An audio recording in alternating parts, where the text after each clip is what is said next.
Hi, this is Nancy Yearout, and welcome to my show, High Road to Humanity. In every episode, I tell you powerful true stories filled with great wisdom that you can use in your own life as you strive for a higher road to travel. My featured guests will have their own unique stories to tell that enlighten your mind and your soul. So kick back, relax, and learn the secret to success when you take the high road. First touch, strong connection, it lays deep in your soul. Hi, this is Nancy Yearout, and welcome to High Road to Humanity. And I have Charley Castex with me today, and we're going to talk about expanding your spiritual width. And here's his book. I'm holding it up. If you're watching me on YouTube today, you guys, this is what we're going to be talking about. So share this show with your friends. Now, before I get into it today and bring Charley on, I just want to mention a couple of things really quickly. I had pulled up earlier before the show started about Israel and Gaza and what's going on. And it's Biden has told not Netanyahu that he wants a path to ceasefire. And that was maybe, I don't know, a half hour ago. And I'm recording this on Wednesday. And then I just got another bulletin that came across my phone. You know how that happens. And now it says Netanyahu brushes off Biden's call for significant de-escalation in Gaza and says that Israel's determined to continue. So this is some really, I guess my biggest thing, and Charley, you can chime in, you're welcome to at any time. I'm going to bring you on here in a minute, but you're welcome to say, I just wonder what's really going on here. I feel like that we're not getting the full story on this whole situation, and it's escalating. And I just want to say that human life, the value of human life I was thinking about this before the show. What has happened to that? We don't value life. And it's really, really sad. And here we are in 2021, and we still don't value each other. It's a sad situation. So anyway, having said that, let me bring Charley on and let me give you a little information about Charley. Charley Castex is an acclaimed psychic and a spiritual guide. He's spotlighted by the New York Times, the HuffPost, ABC, and NBC News since 1995. Now, Charley has guided tens of thousands across 6 continents, pairing his intuitive gifts with his passion for empowering others to realize their spiritual potential. Charley resides in Asheville, North Carolina, with his lovely wife, Catherine, his dream drum set, I love this, and several gorgeous guitars. Welcome to High Road to Humanity, Charley. Thank you, Nancy. It's a total pleasure to talk with you today. Yeah, it's nice to talk to you. No comment on the Israeli thing, or what do you think?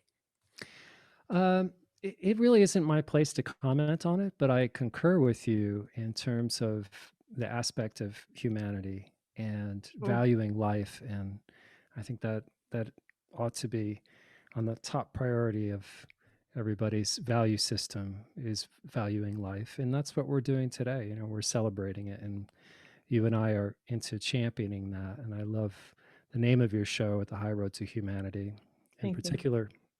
For that reason, because it really is about not just introducing our humanity, but remembering our humanity. Yeah, taking the high road. Yeah, exactly. You don't have to. Yeah, you don't have to shoot. You can choose not to. It's a choice, I guess, more than anything. Tell us a little bit about you. Have you always been an intuitive? I want to know your story. Tell me your story. Sure, I'll do my best. It's a bit of a long one, but okay. Yeah, I've been blessed, certainly from more or less the start of my life, to be in touch with grace and to have had very early experiences of the divine revealing itself to me. So for most people, I think that they have a sense or a conception of the paranormal. To me, it's completely normal.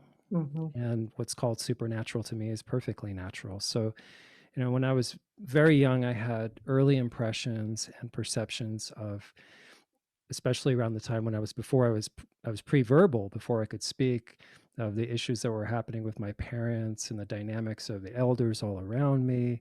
And I would have perceptions that were constant. And I was just very connected to the divine.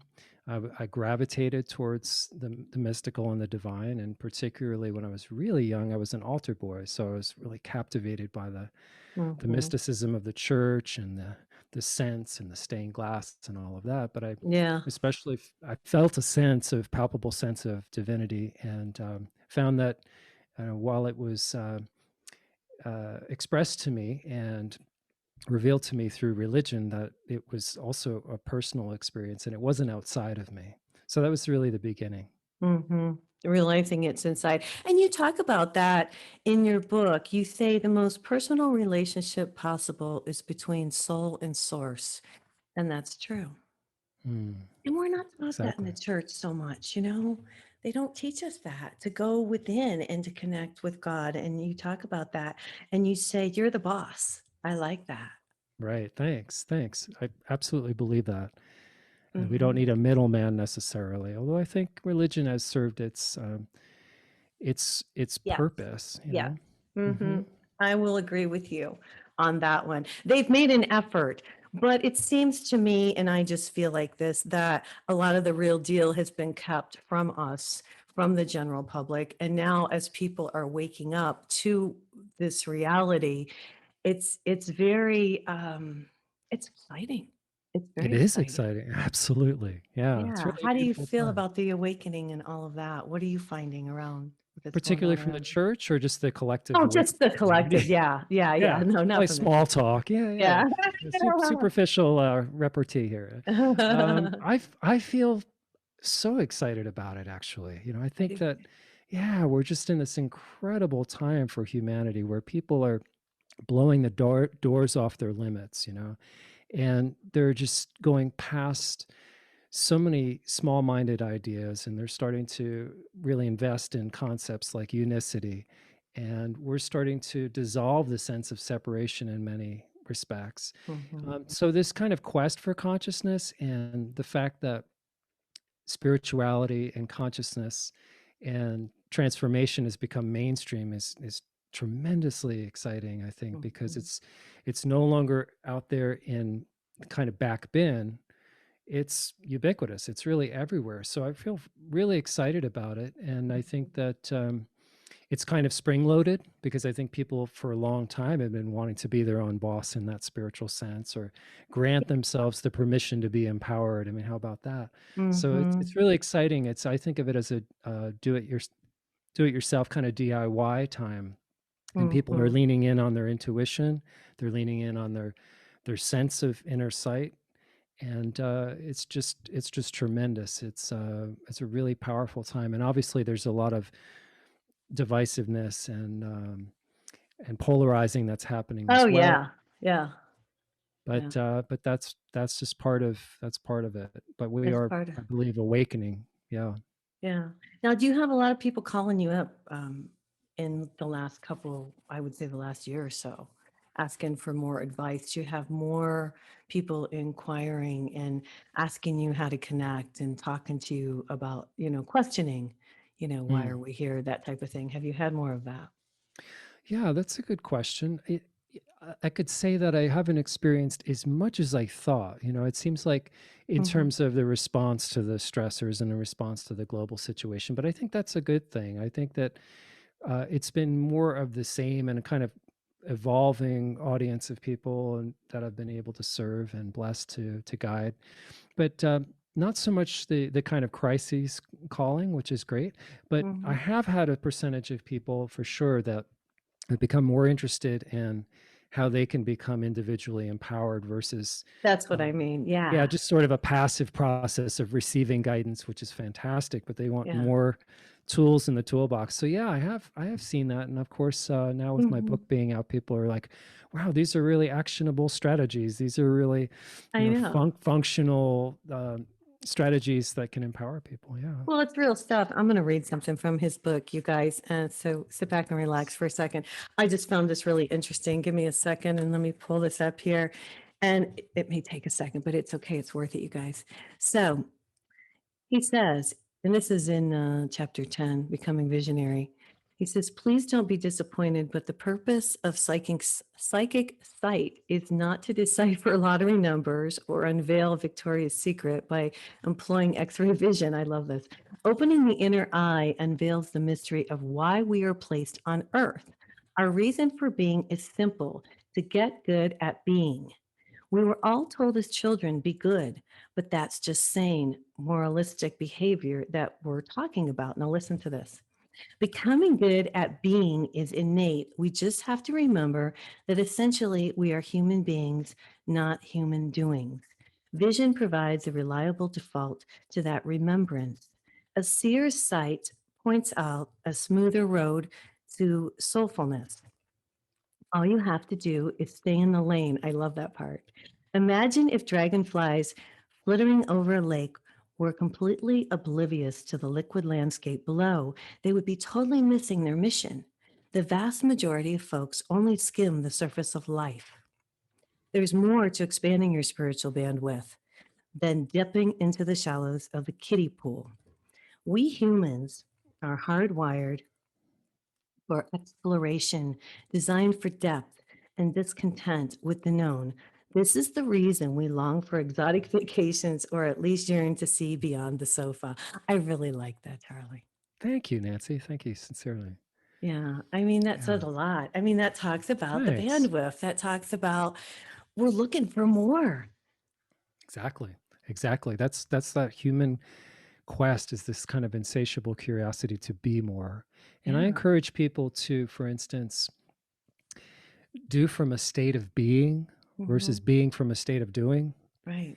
And it sounds so familiar. And of course it is, because the Asian cultures have been talking about this for thousands of years. But as a human being, we do have that privilege to get good at being. And it's amazing when we can seed into the being and have that remembrance of our true identity as a soul, a traveler through time and physical time and space, and feel that bliss and get in touch with what I call an original bliss, and have that not as a philosophy or some kind of conceptual framework or some construct that you want to, Mhm. take out of a box and put it back in, but having it as a way of life is so magical. Yeah. So we can do with consciousness. We can do from a state of being, and it's just a remarkable shift of Mhm. reframing, of moving out from the center rather than living on the periphery of our lives. Yeah, we'll talk about more when we come back from commercial break. Hey, you guys, I'm here today with Charley Castex. His book is called Expand Your Spiritual Bandwidth: Strategies for Syncing Spirit, Mind, and Body. This is High Road to Humanity, and we will be right back. This is High Road to Humanity. I'm here today with Charley Castex. Charley, I'm so glad you joined me today. I mean, you've been doing this work for a long time. I mean, you Yeah. must Thank you. really enjoy it. And one of the things that I wanted to talk about today, and you write about in your book, you talk about self-love, and I've been kind of on this thing about self-love. I wondered if you would address it a little bit, because I always find it really interesting that people don't realize how important it is to love thyself. Beautiful. Beautiful. Mhm. Absolutely. Well, I perceive self love as the basis of all transformation. Okay. Let's look at it that way. Well, Yeah, because, I think it's that significant. It's really the fundamental platform from which we're going to expand our spiritual bandwidth, or which is to say, expand our perception and reception of life. That's what that really means, is we're perceiving more and receiving more. We're having a greater, wider life. mhm. So self-love, absolutely, it's critical to the dance. It's critical to the experience. And of course, it's challenging, for so many people, and well, really for all of us at different points. Yeah. And many people feel like, well, you know, I, if many people will feel like they don't necessarily even like themselves. So sometimes we have to start, and I mentioned that in the book, with the aspect of working at liking ourselves. But self-love is intertwined with our sense of being true to ourselves. So basically, if we're living by our own honor code Mhm. and we're impressing ourselves by showing up to our lives and really investing our own confidence, our time, our life force energy into believing in ourselves, into championing ourselves, then the self-love just grows organically.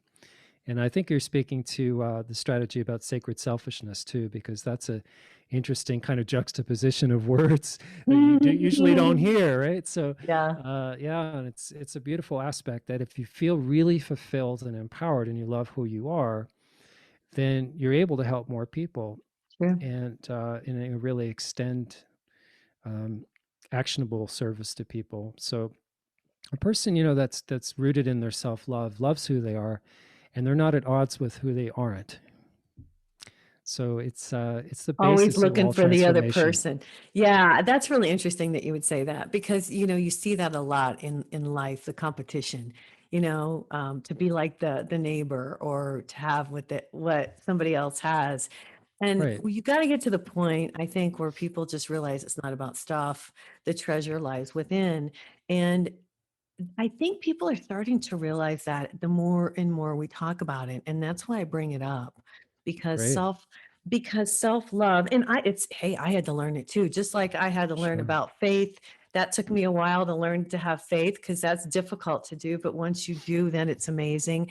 And it's hard to learn to love yourself a lot for a lot of people. A lot of people had difficult childhoods and they Hmm. had and you talk about it in your book too, and I want to just bring it up. You talk about Sure. programming Right. a little bit, and Yeah. I'm really into that, helping people deprogram some of the words and phrases that maybe were spoken to them in their younger years that you can change that, Hmm. or even in your later years, Right. that you can Right. change the programming. So Yeah. I'm really big into affirmations and just and I think affirmations, and I just want to get your feel on this, help Sure. people start to learn to love themselves. There are things you can say and to like fake it until you make it. You know what I mean?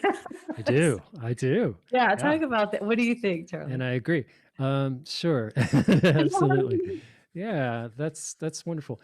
Yeah, affirmations are a juicy place to start. I think that it can be a little less productive when people just sort of end there. I think Right. it's an exciting launch pad. And the way that the subconscious is fashioned for us as human beings is it's kind of a creature of repetition. Mhm. So I love how you give reference to fake it till you make it. I think the affirmations work in that sense that you Mhm. you keep saying it, and then eventually by repetition it does get into the hard drive or the operating system. It helps a lot to be able to work towards feeling it though, because I Mhm. think we got to connect head and heart here. So, Right. like somebody saying, I am deserving, but practicing the feeling of being undeserving will be incongruent with that signaling to the body mind. Right. So, affirmations are great. And I love the idea of being conscious of your declaratives. And I think that's what you were referencing before. And I'm constantly Mhm. supporting and guiding my people with, like, be careful, don't say that unless you really Right. mean it. I have a person the other day that said, her husband, she was talking with her husband and she said, I speak to Charlie when he's not here. And she's a very connected student of mine that I Yeah. mentor. So Okay. I speak to him while we're driving, and sometimes he doesn't talk back, and other times I feel this transmission. And he said, does Charlie think that's kind of crazy? And she said, Charlie doesn't like the word crazy. He thinks it's magical. So it's not that I don't like the word crazy, but I think for people to say like all the time, this is driving me crazy or that's crazy, it just be conscious of, saying Your it once in a words. while. Yeah, your words. And I Well, think yeah.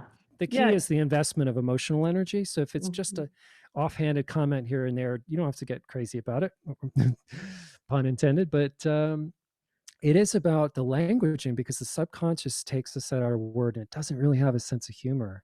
Right. So yeah, it's a great thing. I think affirmations are an excellent start, and then we start living within the affirmation. So I Right. recommend taking it out of just a mental sphere of like, writing on the chalkboard, I will not throw rocks at Nancy. I will not throw rocks at Nancy. Those were the kind of affirmations I was given, in Catholic Oh school my for acting God. out. And it should have been like, I'm practicing being a better human. I won't throw rocks at Yeah. Nancy, right? Right. Isn't that So funny? yeah, it's great. I love that part. Well, no, and it's true. And you do have to feel it. And I always say that's the part that people miss. And it's wonderful that you brought this up because that's, in The Secret, and all these different books that have been written, they say, say positive affirmations, but the part that they do leave out is you have to feel it and you have to believe it.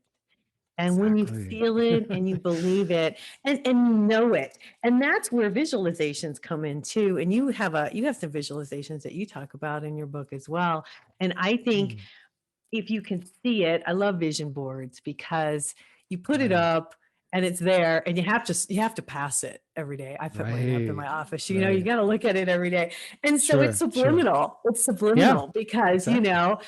but getting back to loving yourself, a lot of us have been programmed to think otherwise or to think that is Hmm. egotistical to love ourselves or that type Right. of thing. And I guess it is a reprogramming, I feel like, for a lot of people. And that's why I bring that up because I think Hmm. people get stuck and they don't realize, I wrote a book on energy, Charlie, and I believe it's the energy of your words, it's the energy of your thoughts, that go out into the universe. And that's what, Absolutely. yeah, and we don't talk about it, Yeah, you know, absolutely. That's that's, such a profound point, Nancy. Yeah, we're well, energetic beings. I mean, I just think that's phenomenal that you're broadcasting that kind of information with such clarity and sincerity. well, It's thanks. super important. Yeah, you're desert my pleasure to celebrate that because it is so big. It's like every thought Mhm, people may not realize it's a frequency of energy and mhm, they really start to stack up, and it's not that esoteric. We can read people's intentionality straight away.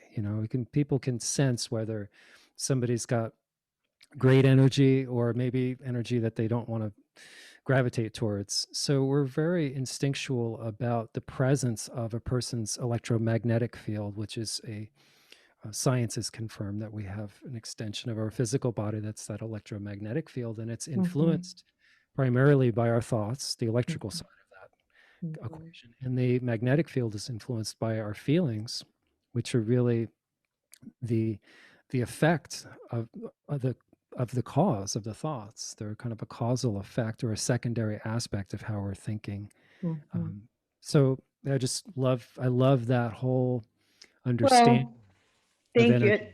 Yeah, well, people need to realize because that's how diseases set in. People don't realize, it's a whole thing. It's a whole situation.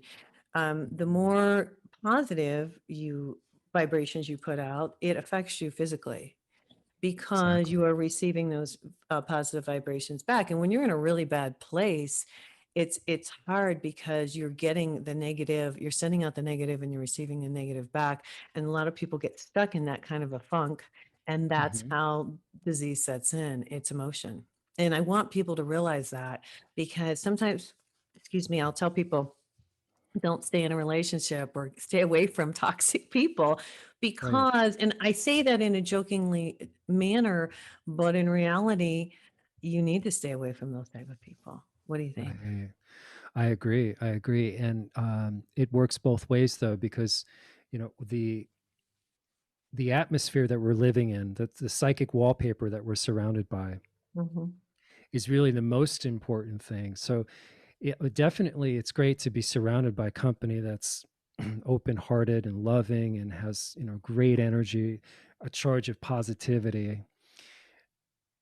That's ideal. But even if you're not surrounded by that, I think you've probably read my chapter on psychic hygiene, which can yeah. be a little bit, Talk um, about it, Charlie. We yeah, a got two little bit minutes to different. commercial break. Okay. Well, Okay. if we raise our own energy, which is to say Right. we're really living that positivity to the point where it's no longer something you're trying to kickstart, it just does you. It's like it's Yeah. set and it takes on a life of its own, and Mhm. you start living in that positive energy. Well, then you're starting to cause an effect on the outer world, and you're actually influencing the people with the negative or weird vibes. And that's really cool because then you're contributing to the living organism. How about that? That's So, exactly right. Because you are the example. right. And that's how we're influenced, and that's how we learn really, is by human example. So it's a brave thing to embody the example. Right. So when we go out in the world, we have to be bright lights, and then other people will see that and they'll think, oh, what are they doing? you know, It'll and help. It'll help. Yeah, it'll yeah. provide an option or basis of comparison of Or like, just the energy. I think just the energy, Charlie. Anyway, we've got to go to commercial break. yeah, This right. is Nancy Yearout. This is High Road to Humanity. I'm here today with Charlie Castex. His book is called Expand Your Spiritual Bandwidth, and we'll be right back. Hi, this is Nancy Yearout. This is High Road to Humanity. You know what, Charlie? Tell everybody how they can get in touch with you. What you got coming up? What's going on with you? I mean, people may want to get a psychic reading, or do you do that? What do you do by Sure, sure. Zoom? Talk to the audience. What do you? Yeah, Yeah. sure. Thanks. Yeah, absolutely. I do Zoom readings. I do in-person readings. Typically, I do public events, and obviously that hasn't been happening for the past year, but hopefully we'll be resuming those as well. I do spiritual retreats. Lately, it's been exciting. I've introduced what I call a spiritual empowerment session, which Okay. is a bit of a composite of my mentoring program that I have for people where they empower them either spiritually or intuitively, and usually the two kind of dovetail. But the Mhm. spiritual empowerment is more of a one-on-one session where I leverage my perceptions of how you can be, excuse me, like to flesh out your potential and how you can be optimized in terms of where the weak links on your chain can be replaced, let's say, or refurbished. And we kind of zero in on, in some sense, a prescription for how you can start living more congruently. So the spiritual empowerment sessions are new, and that's been very exciting. And It's yeah, balance. You're teaching people how to be balanced.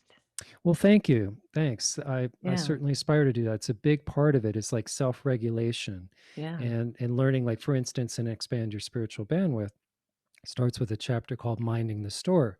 It's Mhm. based in the concept of metacognition, which is being aware of what we're thinking about, and everything starts from there. So if we're able to not control our thoughts per se, but become artful in the cultivation of those thoughts and in the trajectory of those thoughts, then our emotions become more balanced, our brain chemistry and our brainwave states become more balanced as a result. And then the book goes on to other features like developing a compassion reflex, and as you suggested, becoming visionary and Yeah. psychic hygiene, all sorts of different aspects. But it is based in balance between body, mind, and spirit, down to takeaways that I have in there regarding the breath, and particularly the physiological side that helps reset our nervous Yeah. system. Well, I So want to it's take you back great. a second. Yeah, you talk about all Sure. kinds of cool. You guys, he talks about really cool stuff in this book. You'll actually really enjoy reading it, and I like some stories that you tell in here. But one thing I want to rewind a little, Sure. and it's something and this is selfish because it's something that I've been dealing with, and I've been trying to, and I've been working with. And again, it's kind of a reprogram, but it's what you said. You get thoughts in your head, and now I'm at the point where I'm just watching those thoughts, and I'm thinking, why am I thinking that? Yeah, but it's stuff from the past, right? So I want you to Right. talk about Right. this because it's not easy. And for some reason, subconsciously, and I guess this happens to everybody, you pick up thoughts from the past and you don't know why. And but you kind of don't want to think about that. And you think, why am I thinking that?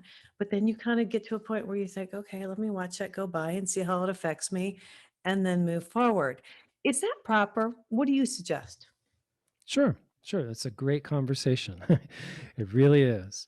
So About that? Because yeah, yeah. I want to understand it, what you think. Yeah, Okay, absolutely. cool. Absolutely. I love it, Cool. Nancy. So uh what I suggest is first become very conscious of the time zone involved with the thoughts. So in other words, notice the context that's inherent within the content of how many thoughts are being thought, because as is referenced in Expand Your Spiritual Bandwidth, the average adult thinks 60 to 70,000 thoughts a day, Mhm. and 90% of those thoughts are a rerun of yesterday's thoughts. So the first step is really just actually just taking inventory of how many of those thoughts are time stamped in the past. How much Right. of them are past related? And I think it's important to just really notice the percentage, because it's pretty sobering. And when you realize, oh, It wow, is. I right? It's like know. how much of your brain is really operating in yesterday. That's the first step, because it's like somebody, like Clint Eastwood trying to get out of Alcatraz and escape from Alcatraz. I mean, there's a plan that has to come in place before he starts figuring out how to build a nail file and how to chisel through the bricks and get out of Mhm. Alcatraz. First, he's got to understand the severity of the trap. So in that same sense, I love for people to just take inventory. And yeah, it's a brave undertaking, but it's also liberating when you start moving through it.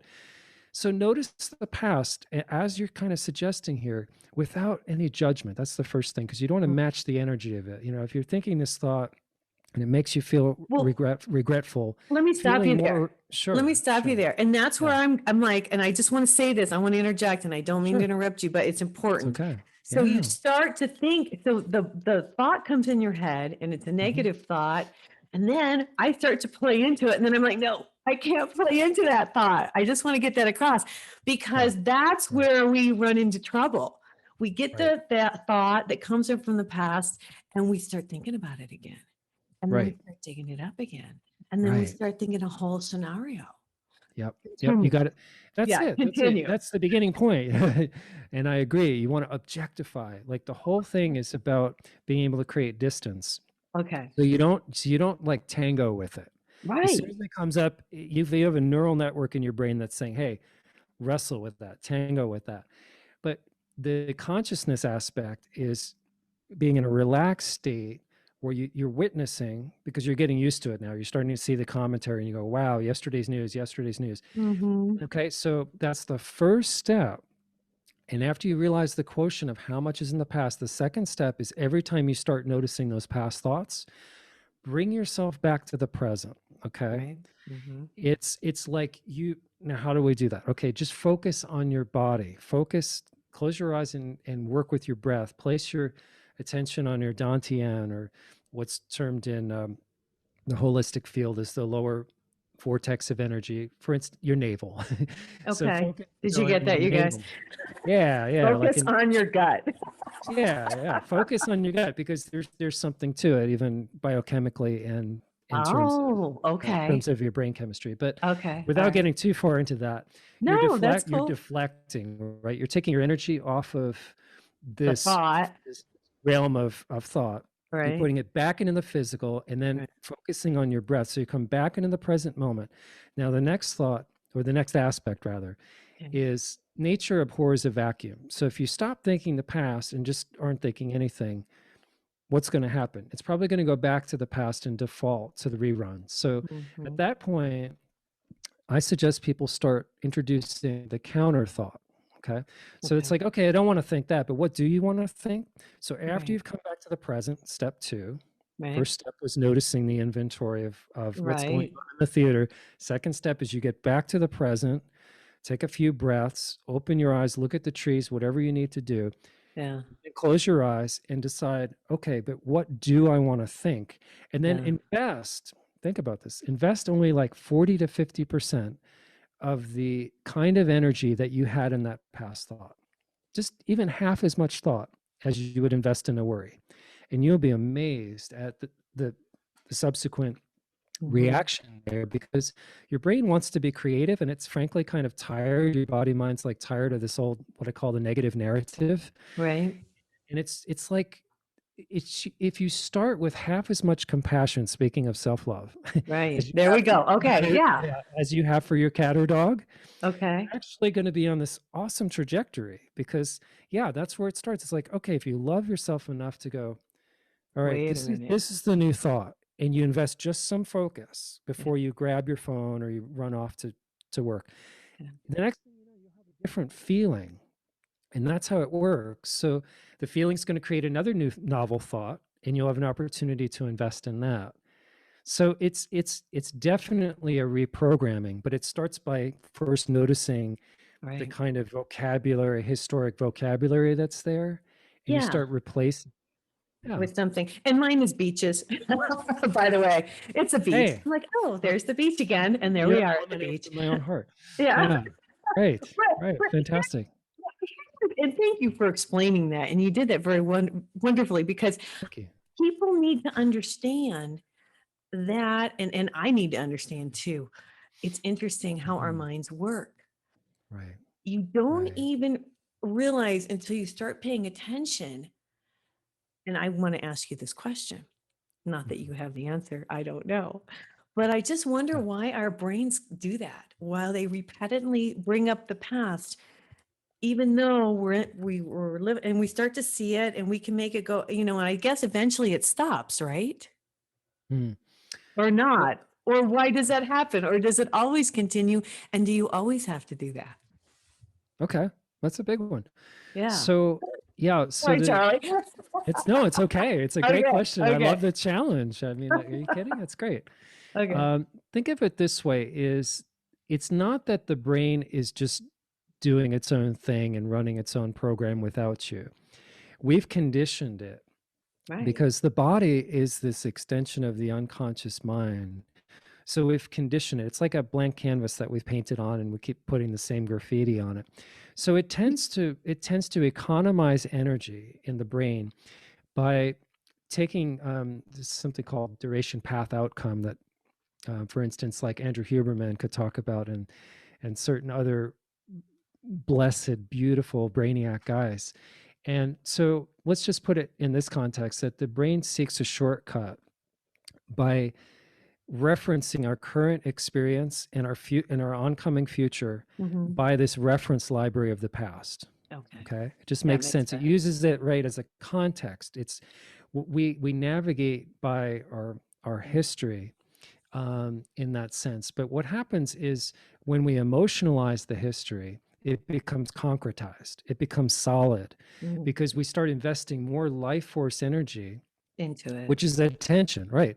Attention and focus into the past. So we end up making the story more and more real. Now, let's flip it a little bit. The subconscious, the other part of you that's a little deeper than, who you think you are and how you think it is, because Mhm. there's always more to it than what you're really seeing. We don't see things as they are, we see them as we are, like Anise Nin said. So Mhm. the subconscious has like an entirely different element there in the sense that it's already noticing, like every time you say, hey, this subject that I'm worrying about, I keep fixating on this subject. Every time you fixate on a subject with an emotion, whether it's positive or negative, the Mhm. subconscious automatically flags that as being very, very important.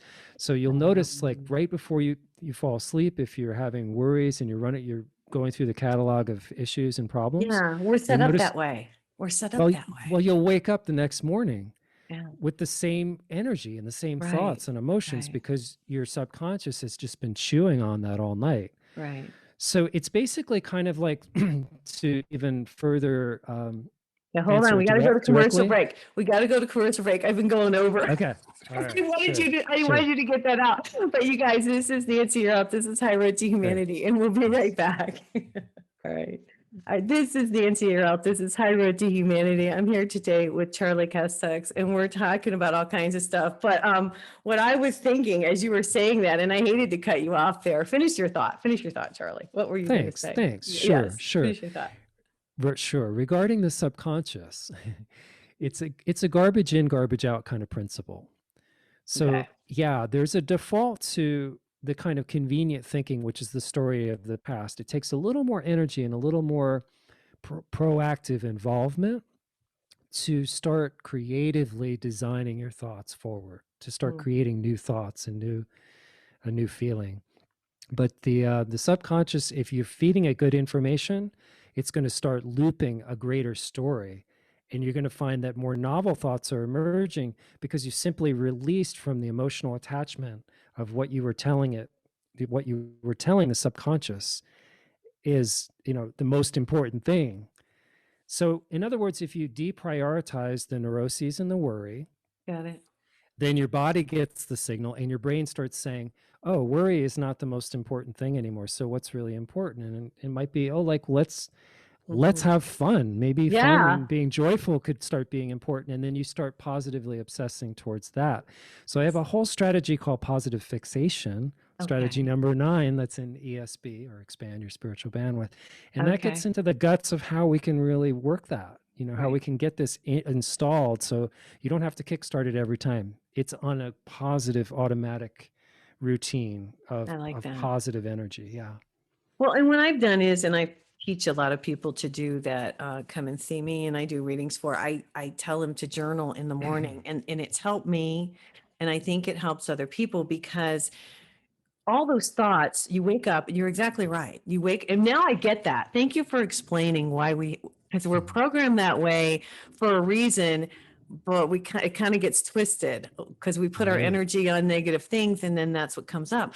But it helps a lot to journal and get that out in the morning. So I always tell people if you have, even 10, 15 minutes, write a few lines and just get it on Right. paper. I Right. always write it to God. I was like, okay, God, this, Mm, and then it's out of my head. right. That's great. I really endorse that too. I think that's a wonderful way to go. Yeah, well, that's what I've been doing, and it really Yeah. seems to work. And I tell other people to do. That's I awesome. always do. I practice what I preach. Yay. Yay! I teach people Yeah. what I know because I've learned all this Beautiful. stuff. Yeah, don't Mhm. you? I mean, you learn this Beautiful. stuff, and Yeah. It's a privilege. It's just such a joy to be able to share it because you're totally invested in it, right? We're totally then, into our own transformation is getting so exciting that, of course, you want to like have, playmates in the universe like you and I, yeah, where you're bouncing it off of each other. It's yeah. awesome. Yeah. Well, no, it's true. And, the more we do it and we teach other people, then everybody will be able to do it. And that's how we're going to raise the consciousness. Because part of Hmm. this, I think that's going on in the world right now, and I'll get off my soapbox and let you talk, Charlie, but I just think that the more of us to get the information out, to Right. explain to people how the energy works, how all this stuff works will change people's lives because it's changed my life. And the more I can teach people how to do this stuff, I mean, it's not that difficult. It really isn't. If they Right. want to, if they Right. choose to. That's the key, Yeah. guys, if they choose to. Now, Yeah. you got 8 minutes. You can talk about whatever you want, Charlie. Oh, thanks, Nancy. You're Well, welcome. for the first thing that comes to mind is just rubber stamping what you just said. I love the fact that you said it's not hard. And It's I not, think speaking of programming, that's something that deserves to be realized by all of us that are spiritual seekers. It's not that it's not hard. You know what's hard is maintaining a life filled with guilt and shame and worry. And people say to me, "Well, how do I get rid of guilt?" Well, it's taken me a while, but in the last year or two, I've had some significant epiphanies, some of which that are in the book, that actually describe a methodology for how to do that, not theoretically, but experientially, how to okay. dissolve these programs, these patterns. So I'd love to just reinforce for our listeners and for your audience is like, yeah, it's not hard. And if you come to it, if you reframe it. So what I mean is like we can have essentially two different lenses we can approach life from. One is the lens of obligation and responsibility. Now, those true responsibilities and obligations are very self-evident, they're very obvious, okay? But more often than not, when it comes to transformation and your own empowerment, it's you don't want to come to it from like I should, I must, I have to, God, this is hard. You want to come to it from the other lens, which is opportunity and Mhm, potential. So if you mhm, look at it like, wow, I've got all of this potential inside of me, but how do I tap it? How do I realize it? How do I mhm. flesh out the angel within me? You're familiar with the animal, but we're a composite of animal and angel. So if you want to champion that part, if we approach it with like absolute joy, wonder, excitement, you know, that's what I think is really fantastic because it makes the ride so much fun. And I talk about a concept called an original bliss, which is not so much a concept, but it's an experience. And Okay. we're very familiar with, like, say, original sin and the idea of, well, at least I am in my culture, of, Yeah. a kind of Irish Catholic upbringing and bless their hearts and everything. It's fine. It's just the idea of original sin. It doesn't work for me because it's like it's nonsensical. First of all, coming in inherently flawed. No, we come in inherently pristine. I think And so. that's the original bliss. It's like nobody needed to teach you and I, Nancy, how to laugh Right. or how to have fun or how to play. So that's the primary instruction. We weren't given like the information on how to bond carbon molecules when we were like came into the earth plane, or we weren't told how we were supposed to clone zebras or something. We were essentially given the operating instructions to laugh, to smile, to enjoy, to experience and express love. And I feel like that's our prime directive here. So everything that's not congruent with that objective needs to at least be questioned. Okay. I agree with that. I think Yeah. we come in perfect and we get all screwed up. And then as we get older, we got to figure out how to fix ourselves, Charlie. That's what I think. We're reverse engineering ourselves, I guess, in some ways. Yeah, for sure. It's and it's just false identification, really. It's like Yeah. we're taking ourselves, it's like we become identified with the wrapping paper instead of the gift, let's say. And the gift is always on the inside. I'm blessed to be featured, speaking of that, interestingly enough, in a book called The Gift Within Us by Marianne. I don't know if you're familiar with Oh, that, no, Nancy, but yeah, I'm it's not. really beautiful. It came out just last year, I believe it was. And Okay. Marianne is a champion for intuition and intuitives. And Okay. so she's got a lot of insight from intuitives and a lot of perspective that's being shared that's celebrating intuition. So yeah, but the point is, of course, is that the gift is within us, like every one of us. It's not just in the Well, Buddha yeah. and not in you. It's like really in all of us, right? So the identification of looking within for it is super important, because if we can't find it where it's not, That's right. you Everybody have to keeps be looking where it is. outside. Yeah, it's Yeah, inside. exactly. Yeah, you have to Well, look for it in the right direction. and thanks for bringing up the intuition thing, because I will say that Sure. since I've been doing this show, and I've always been a psychic, I've always been, I didn't realize I was such an empath. And now I know I have Great. clear cognizance, but I Mm. didn't realize all of my gifts until I started to do this work and meditate more and connect with God. And I want to tell people that the more you do this work, the more you connect and you get your own answers. You don't need to call me Right. or Charlie or anybody else. You connect with the divine. And that's what I would like for that's what would be really cool. See, I think we need to get to a point where we do, you were speaking a little earlier about telepathy and being able to read each other's minds and to know these type of things. And a lot of us we all have the ability. And I think the more we work on ourselves and work on the inside of ourselves and connect, with the higher energy and the higher vibrations, then we start to be able to connect with each other a little bit better Yeah. too, telepathically. Do you know what I mean? That's what I I do. think. That's I my, do. yeah, Yeah. that's my thought. Yeah. Mm-hmm. Yeah. We're going towards, I agree, Nancy. Absolutely. It's like we're going towards, first of all, getting a coherent, think of it as like the term that's very universal these days is heart coherence, brain coherence. You'll hear Mm-hmm. these references in the kind of holistic fields these days, Mm-hmm. and particularly in the work of Dr. Joe Dispenza. Okay. And heart coherence, brain coherence, it's basically having a very coherent field of energy. When you're feeling like you're in your happy place, Mm-hmm. or somebody's saying, oh, I call it the Christmas spirit. I mean, whatever you call it is fine, but that sense of like where you're righted and you just go, wow, I feel clear, I feel happy, I feel healthy, I feel vibrant, I feel radiant. That's our natural state of being. That's a natural grace of the human being, is that we can be that well, right? That we can Mm-hmm. actually be empowered. Yes. So I believe that as a collective of humanity, and especially as spiritual seekers, we're going from just getting coherent, like clear, like, hey, healthy, help, that's great. But we're going to super coherence, states of Mm-hmm. higher spiritual perception, higher realization. We're going from joy to bliss, for instance. Mm-hmm. And that's really an exciting prospect altogether. So, but Cool. yeah, we call it work, but it's absolutely a play of the heart. We're at play in the fields of love, I like to say. I mean, that's really what's happening here. Yeah. Cool. Very cool. So we got to get out of here for today, but is there another book in the works? What's anything coming up that you want to Ah, share with the audience, Charlie, or thanks anything for like that? asking. Yeah, Yes. absolutely. Yeah, Yes. there is. I have What you got? gosh, it's like, I don't know, 30, I have about 10,000 words in notes for my second book, and Oh, now that I'm nice. just about have enough time to do it. This book that Nancy's been speaking of is Expand Your Spiritual Bandwidth is a series of strategies, right? So it's a series of strategies that empower us in body, mind, and spirit.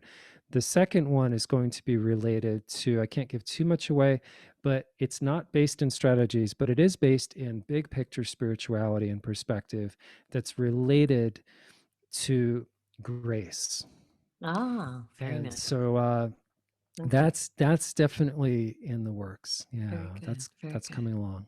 Cool. Give your information out one more time before we get out of here today, Charlie. Sure. How do people contact you? Sure. I'm at charleycastex.com. Okay. And I spell Charlie the old world style, which is CharleyCastex. So charleycastex.com is where you can find me. Okay. And if you guys want a psychic reading, go to my website. You can go to nancyyearout.com, go to my calendar, and you can book. Charlie, it's been a pleasure. Absolute pleasure. Yeah, Nancy, it was back. great to share conversation with you. A real treat. Thank God you. bless. Thank you. Hey, you guys, this is Nancy Year Out. This is High Road to Humanity, and we will see you next time. Everybody take care. Bye-bye.